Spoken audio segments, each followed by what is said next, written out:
안녕하세요. 반갑습니다. 모모세 세치입니다. 오늘은 원래 계획에 없던 방송이었거든요. 그러니까 게릴라 방송이죠.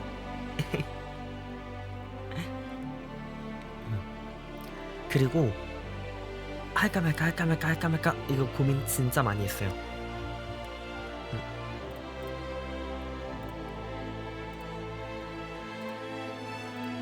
다 들어서 와요.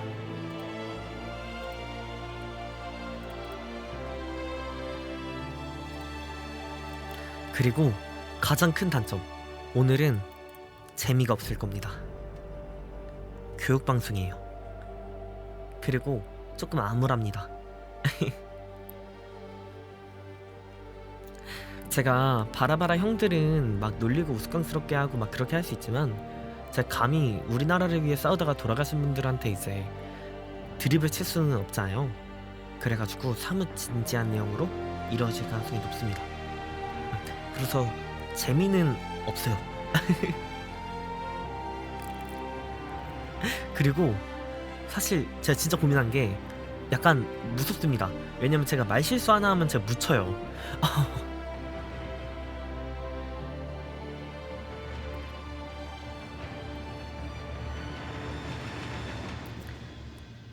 그치만 그래도 독립운동가분들에게 감사를 가지는 날이고, 그리고 이런거 문학버 튜버인 내가 안하면 누가 하겠느냐, 약간 그런 생각을 했어요. 누군가는 저는 해줬으면 좋겠다 이런 생각을 했는데 근데 재미없고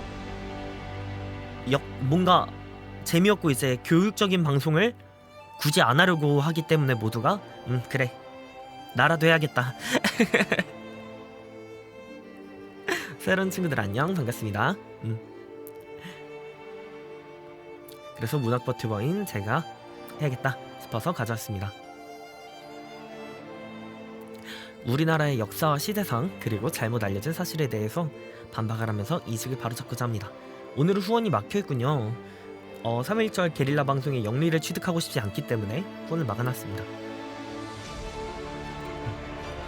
3.1절 역사 수업이라고 이제 내일 모레 이제 또 학교 가시잖아요 다들. 내일 모레 학교 가시는데 미리 그냥 하루 역사 수업 있다고 생각하시면 되겠습니다. 자, 우리나라 하면은 역사적으로 떠오르는 게 뭔가요? 저는 역사적으로 떠오르는 게 역사 덕후기도 했거든요. 저는 예전에 저는 저항의 역사가 많이 떠오릅니다. 뭐 따지자면은 전투민족 아닌가요? 그런 것도 있는데 저항의 역사가 많이 떠오릅니다. 저는 일단 그 이유가 우리나라가 위치가 좀 빡세요. 가장 가까운 세 나라가 중국, 러시아, 일본. 벌써 숨 막혀.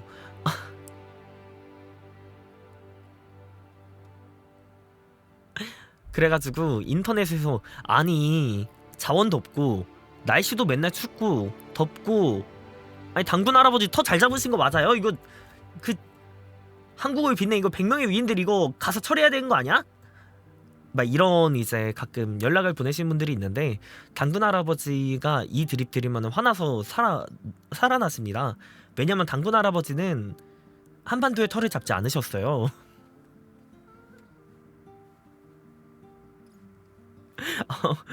그래서 이제 정신을 차리시고 농담으로만 이제 듣고 넘어가시면 되겠습니다.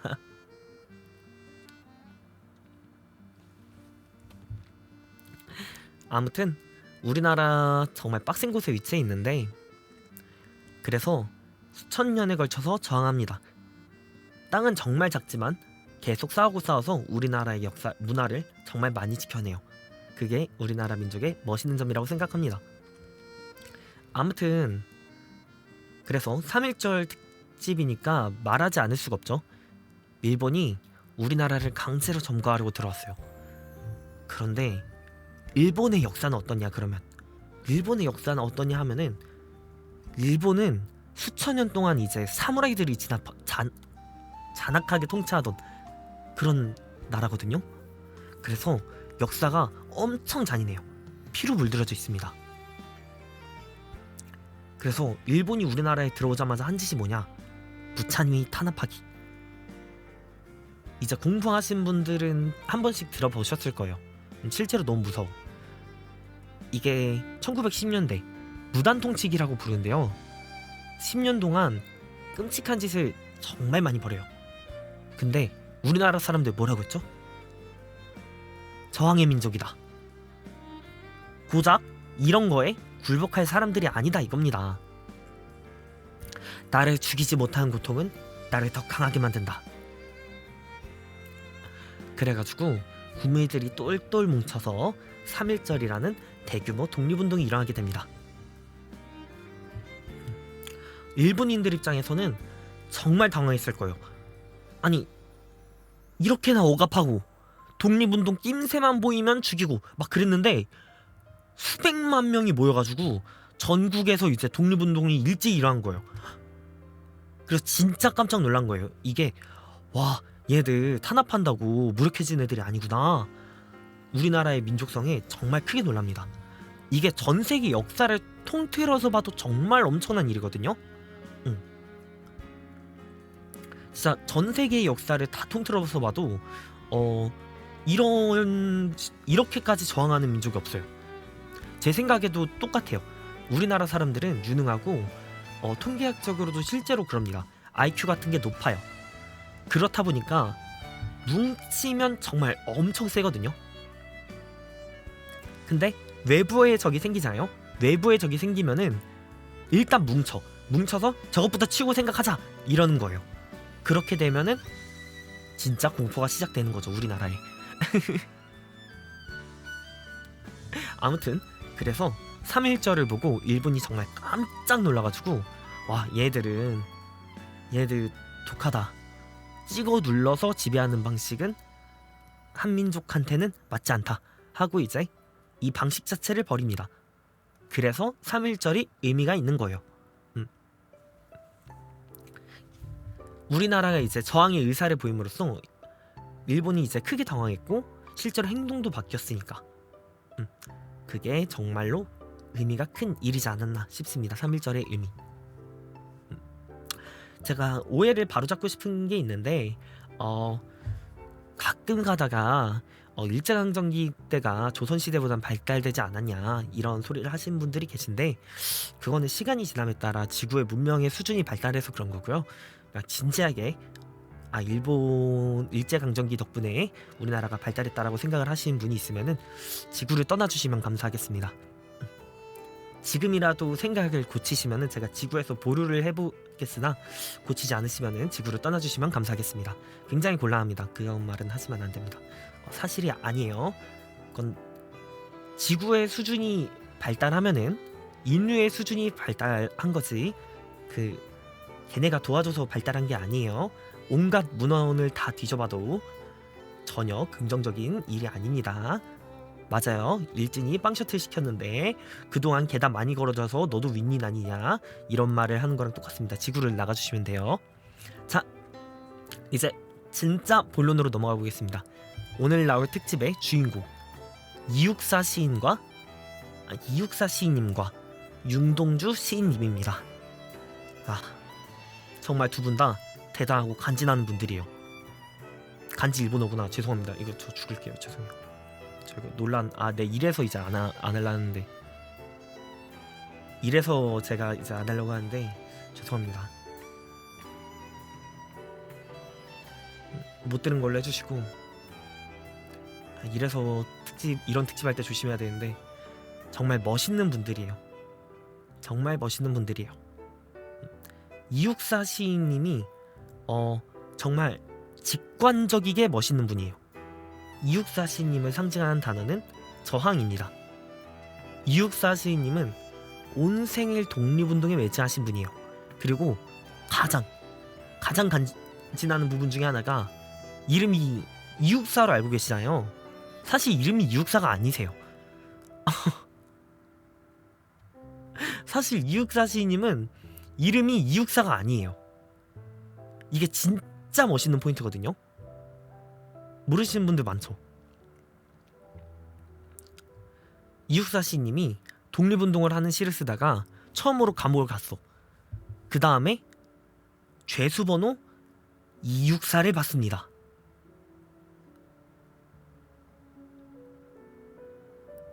그러고 나서 이제 이육사님이 하신 생각이, 와, 그래, 니들이 나를 이육사라고 했어? 264번이라고? 니들이 나를 정의해 감히? 야, 일제 시기에 내가 감옥을 간 거는 하나의 영광이자 나의 아이덴티티야. 나는 저항을 하다가 감옥에 갔고 그 누구보다 자랑스러워. 와, 그래서 활동명이 이육사예요. 소름 돋을 정도로 멋있는 부분이죠. 존경하지 않을 수가 없는 부분이죠. 이 이름부터가 저항 그 자체예요. 이름이 이육사인 것부터가.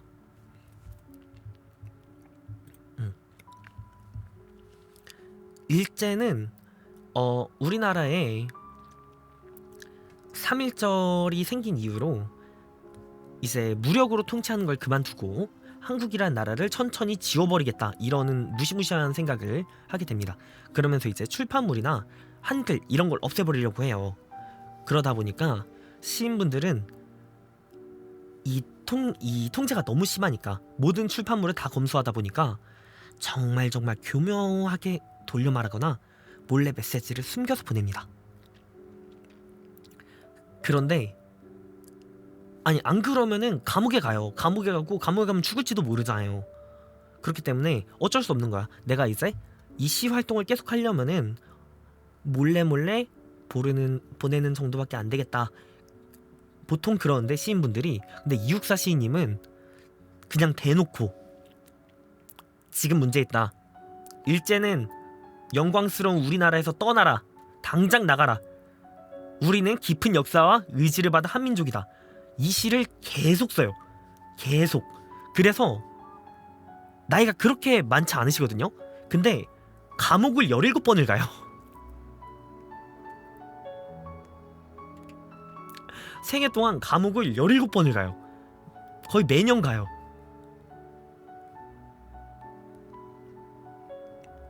진짜 멋있는 거죠. 이제 내 뜻을 펼칠 수 있으면은 내 목숨 따위는 어째도 좋다. 약간 이런 느낌으로. 그 중에서 이제 그 시 중에 가장 대표작으로 뽑히는 시 광야를 낭독해 보겠습니다. 광야, 이육사. 까마득한 날에 하늘이 처음 열리고 어제 닭 우는 소리 들렸으랴. 하늘이 처음 열리고 닭 우는 소리. 우리나라가 정말 깊은 역사를 가졌다, 이런 뜻이죠. 모든 산맥들이 바다를 연모해 휘달릴 때도 차마 이곳을 범하진 못하였으리라. 모든 산맥들이 바다를 연모했다. 그러니까 산이 있는 지형, 그리고 바다가 있는 지형, 어디죠? 우리나라는 삼면이 바다죠. 그래서 한반도죠. 산을 이제 외세 침략이 계속 왔음에도 차마 이곳은 범하진 못했다 이거예요. 우리나라는 계속 자주적 의지를 버티고 저항해왔다. 외세 침략이 계속 있었지만 우리나라는 저항의 민족이다. 끊임없는 광음을 부지런한 계절이 피어선치고 큰 강물이 비로소 길을 열었다. 지금 눈 내리고 매화 향기 홀로 아득하니 내 여기 가난한 노래의 씨를 뿌려라. 지금은 겨울이에요. 눈이 내립니다. 추워요. 하지만 매화 향기가 올라옵니다. 춥고 힘들지만 희망의 끈은 남아있다 이거예요. 우리의 의지는 남아있다. 내 여기 가난한 노래의 씨를 뿌려라. 나는 지금 가난하다. 역사적으로 힘들고 춥고 힘들다. 그렇지만 나는 이 노래의 씨를 계속해서 뿌리겠다. 다시 천고의 뒤에 백마 타고 오는 초인이 있어 이 광야에서 목 놓아 부르게 하리라. 시간이 지나도 계속해서 나의 의지와 저항의 의사는 표출되리라. 이 땅에 계속 울려 퍼지리라. 그리고 독립의 시기는 반드시 오리라. 엄청 대놓고 쓴 거거든요. 이때 시들을 읽어보면은 와, 다른 시인들도 박수를 쳤을 거예요. 와, 이렇게 쓴다고? 독립운동시를? 이때 시대상을 생각해봤을 때. 왜냐면 이렇게 쓰면은 무조건 잡혀가요. 거의 무조건 잡혀가고 거의 무조건 거의 죽어요, 진짜로. 그런데 이육사 시인님은 그거를 알면서 해볼 테면 해봐라. 나는 그게 자랑이다. 날 죽이지 못하는 고통은 날 더 강하게 만든다. 그 자체죠. 그 너희들이 나한테 부여한 내가 감옥으로 간 그거 자체가 영광이다. 해봐라. 그러면서 이런 시를 계속 씁니다. 정말 멋있는 시인입니다. 그리고 이제 독립운동가 하면은 또 대표적으로 꼽히신 분이 윤동주 시인님이죠. 근데 윤동주 시인님은 결과는 같은데 과정이 많이 달라요. 근데 윤동주 시인님도 정말 멋있는 분이거든요. 윤동주 시인님을 상징하는 키워드, 수능 공부하신 분들은 다 알 거예요. 반성, 참회. 윤동주 시인님은 사실 엄청 엘리트예요. 지금으로 따지면은 연세대에 들어갔어요. 그래서 할 수 있는 공부는 다 했거든요. 그런데 사실 지금 국가가 많이 위태롭잖아요. 그래서 다른 사람들은 이렇게 힘들게 사는데 내가 이 공부를 누리고 그냥 엘리트로서 삶을 사는 게 맞나? 하는 자기성찰이 드는 거예요. 물론 주변에서는 다들 그럴 거예요. 그냥 공부하고 살면은 문제없지 않냐 이러면서 말하면서 살아가는데, 네, 윤동주 시인님은 자신의 삶에 불편함이 없는데도 나는 지식인으로서 저항해야 하는데, 우리나라 국민들에게 이 불합리한 국가의 현실을 지식인으로서 대변해야 하는데 하면서 몇몇 같은 지식인으로서 정말 사실 극소수거든요. 오히려 대변하고 대항했던 사람들이, 그 사람들이 극소수인데 그 저항했던 사람들이 계속 눈에 밟히는 거예요, 오히려. 그리고 그 사람들에 비하면 자신이 너무나도 부끄러웠던 거예요. 비교가 되는 게. 대표적인 시가 다음 시입니다. 윤동주 시인님의 참외록. 파란 녹이 낀 구리거울 속에 내 얼굴이 남아있는 것은 어느 왕조의 유물이기에 이다지도 욕될까. 나는 참외글을 한 글에 줄이자 만 24년 1개월을 무슨 기쁨을 바라 살아왔던가. 내일이나 모레나 그 어느 즐거운 날에 나는 또 한 줄의 참외록을 써야 한다. 별로 이제 문제가 없는 것 같은 일상이지만, 평화로운 일상이지만 나는 참외록을 써야 한다. 그때 그 젊은 라는 해석입니다. 이거는 시는 아니에요. 그때 그 젊은 나이에 왜 그런 부끄러운 고백을 했던가. 밤이면 밤마다 나의 거울을 손바닥으로 발바닥으로 닦아보자. 그러면 어느 운석 밑으로 홀로 걸어가는 슬픈 사람의 뒷모양이 거울 속에 나타나온다. 일상은 평화롭지만 사실 나는 너무나도 부끄럽다 이거예요. 그런데 이 글을 읽어보면은 이육사 시인님 같은 결연한 의지는 느껴지지 않아요. 이육사 시인님은 대놓고 자기를 표출하거든요.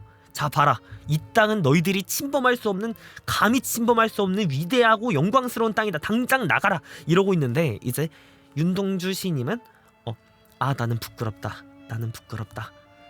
그렇다 보니까 윤동주 시인님의 시는 사전 지식을 알지 못하면 이게 독립운동 시인가?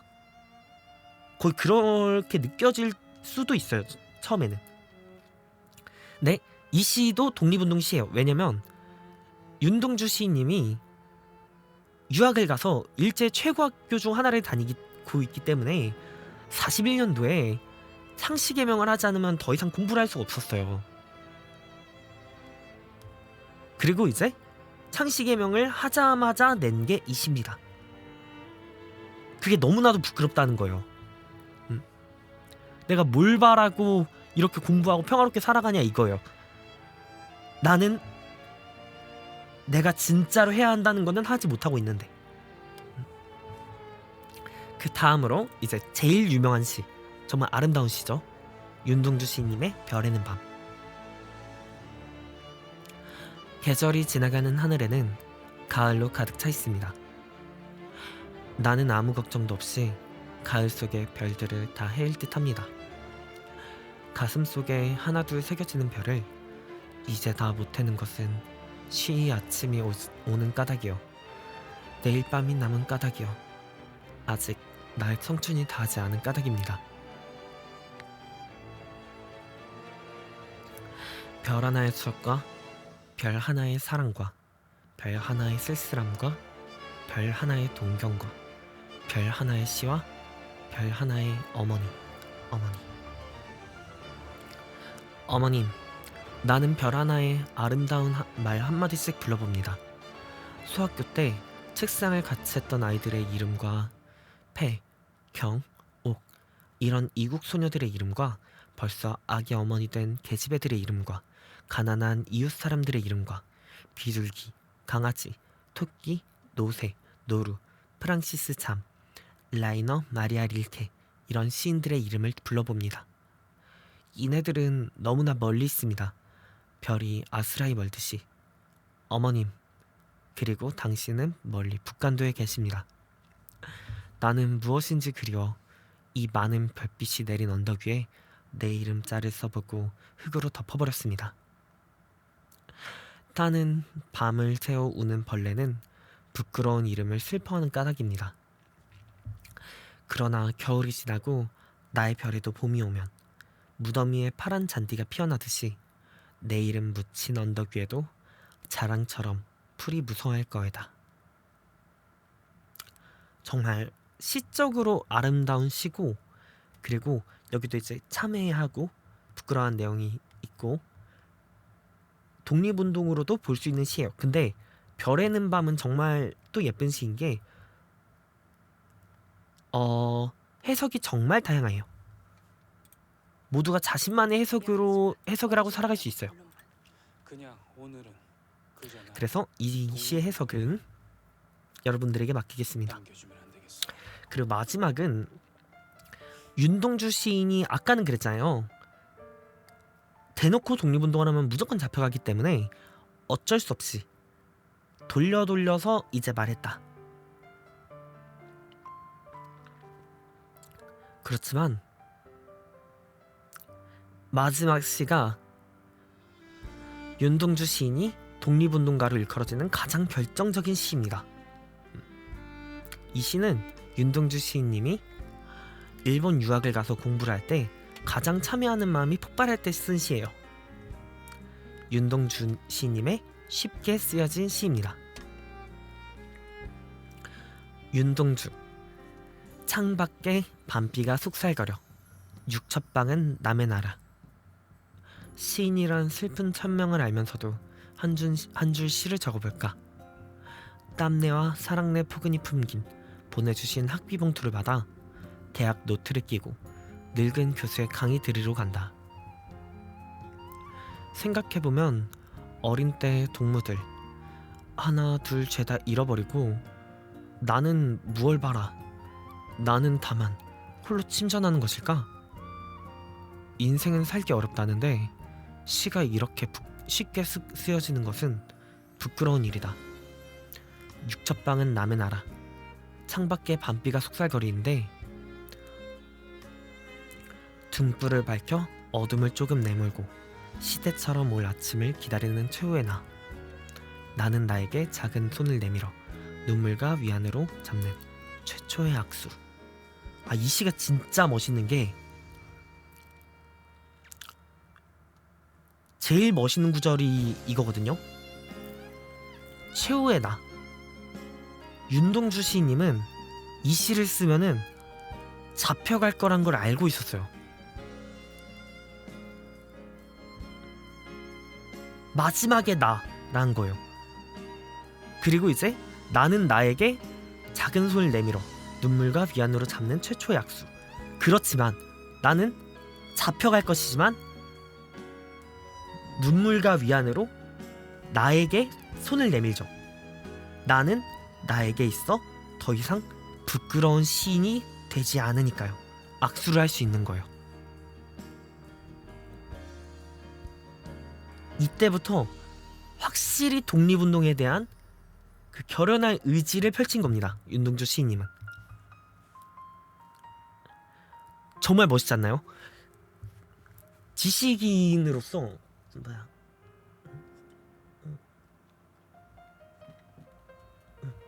지식인으로서 평온한 삶을 누릴 수 있었음에도 나는 나에게 더 이상 부끄러운 사람이 되지 않기 위해 평온한 삶을 포기하고 과거에 나와 작별하고 독립운동을 하겠다. 보면은 육첩방은 남의 나라. 이것도 부끄러운 거야. 우리나라는 지금 위기인데 독립운동을 해야 되는데 지금 일본에 와서 유학을 온 이거 자체가 너무 부끄러운 거예요. 그래서 육첩방은 남의 나라. 시인이란 슬픈 천명인 줄 알면서도 한 줄 시를 적어볼까. 시를 쓰면은 시를 써야 돼. 시인이라면 독립운동 시를 써야 된다고 생각해요. 윤동주는. 그렇지만 그러면 잡혀가. 그래가지고 이제 슬픈 천명이란 거예요. 그런데 현실은 달라요. 현실은 땀내와 사랑내 포근이 품긴 학비 봉투를 받고 대학 노트를 끼고 늙은 교수의 강의를 들으러 가요. 현실은 하나도 문제가 없어요. 윤동주 시인님은 전혀 힘들지 않아요. 너무나도 편하네요. 오히려 그러니까 부끄러운 거예요. 사실 우리나라는 위기인데 남의 나라에서 나는 이렇게 공부나 하고 있는 거야. 생각해보면 어릴 때 동무들 하나 둘씩 죄다 잃어버리고 내 친구들은 지식인으로서 독립을 위해서 희생을 했는데 나는 무얼 바라. 나는 다만 홀로 침전한 걸까. 나는 왜 대체 무엇을 바래서 내가 해야 한다고 생각하는 독립운동이 아니라 침묵하고 공부나 하고 있냐 이거예요. 진짜 중요한 건 공부를 하는 게 아닌데 공부를 했으면 해야 하는 게 있는 건데. 그리고 윤동주 시인님은 그게 바로 독립운동이라고 생각을 하는데 공부를 한 사람이어야 오히려 더 알려야 한다고 생각을 하는데 그래서 평화로운 나날이나 보내고 있는 자신이 너무 부끄러운 거예요. 잃어버린 그 동료들이 너무나도 자랑스러운 거예요. 그 동료들이 오히려 부러운 거야. 멋있다고 생각을 하는 거예요. 인생은 살기 어렵다는데 이 세상은 지금 살기 어렵죠. 독립운동을 해야 하는 그런 지금 일제강점기니까 살기 어렵죠. 그런데 시는 쓰기 쉬워요. 왜냐? 쉽게 쓰는 시가 무슨 뜻이냐면 저항의 의지가 약한 시를 쓰고 있다 이거예요. 이전까지 윤동주 시인님은 이게 왜 독립운동 시지? 약간 이런 시를 꽤 썼다고 했죠. 물론 알고 보면 다 독립운동 시지만 그러니까 결연한 의지를 나타내지 못한 시나 쓰고 있구나. 나는 제대로 뜻이 펼쳐지지 못한 시나 쓰고 있는 거야. 이렇게 생각하고 있는 거예요. 스스로. 그게 너무 부끄러운 거야. 살기 어려운 이 세상에 비해서 나는 쉬운 시나 쓰고 있구나.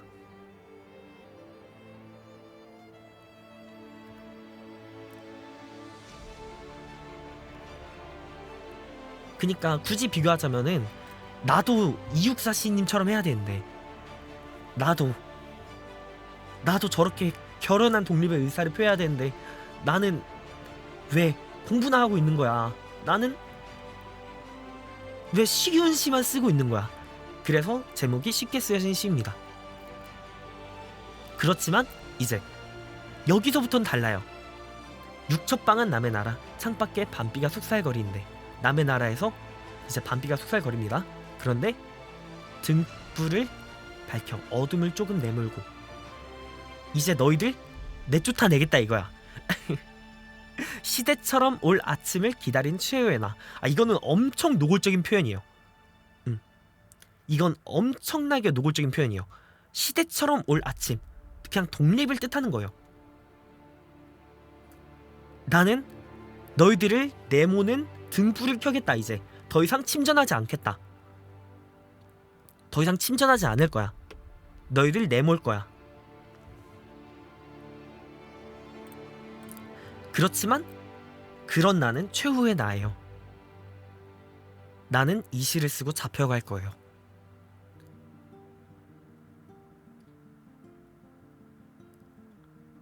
그 사실을 윤동주 시인도 알고 있어요. 하지만 괜찮습니다. 왜냐면 그제서야 나는 나에게 작은 손을 내밀어 눈물과 위안으로 잡는 최초의 악수. 그제서야 나는 나에게 손을 내밀고 악수를 할 수 있으니까요. 나는 나에게 떳떳하고 자랑스러운 사람이니까요. 이 시가 윤동주 시인님의 마지막 시예요. 이 시 때문에 잡혀갔을 수도 있고, 이 시로 인해서 이 시 이후로 나는 더 이상 부끄러운 사람이 되지 않을 거야 라고 이제 윤동주 시인님이 선언했기 때문에 이 이후로 더 노골적인 그런 시를 썼다가 다 파기당했을 수도 있어요. 그렇지만 이제 결국 결론은 윤동주 시인님도 확실한 결혼할 의사를 내보인 거죠. 네, 이제 두 시인 모두 너무나도 멋진 분들이에요. 우리나라가 지금까지 올 수 있었으면은 자, 이런 자주성을 가진 분들이 있었으면 언제나 감사해야 한다고 생각합니다.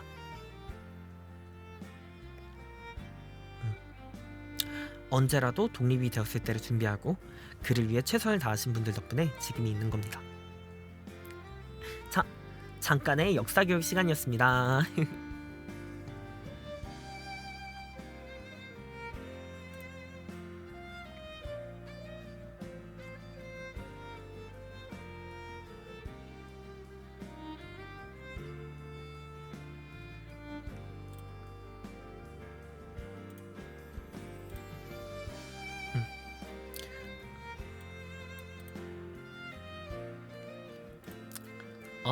열심히 풀었는데 재미있긴 어려울 거예요. 왜냐면 학교에서 하는 내용이 재밌긴 어렵죠. 그치만 이제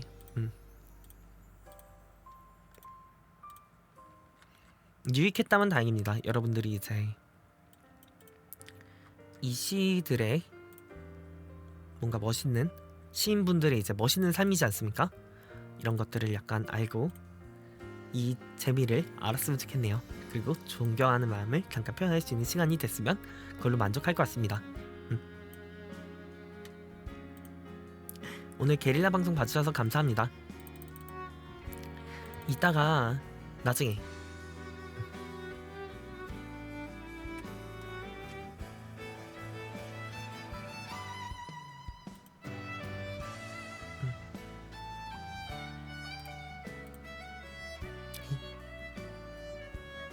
이따가 세체 인형극장에서 봐요. 오늘 방송도 봐주셔서 다들 정말 감사합니다.